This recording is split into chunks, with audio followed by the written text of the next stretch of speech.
Most people don't know what to look for when it comes to a roof failure, and oftentimes don't realize the damage until it's too late.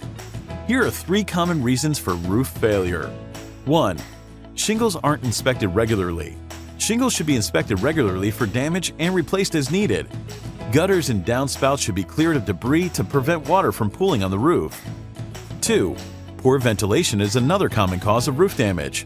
The attic is particularly susceptible to heat and humidity damage, which can lead to cracks, leaks, and even roof failure.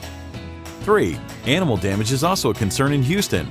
Raccoons, squirrels, birds, and rats can cause serious damage by chewing through shingles, pipe jacks, and flashing, digging holes, and building nests.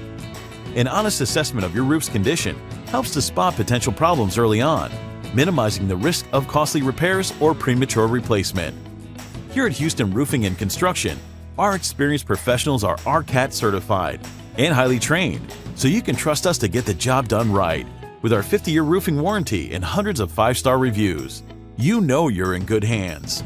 Call us today at 832-237-3737 to schedule a free roof inspection.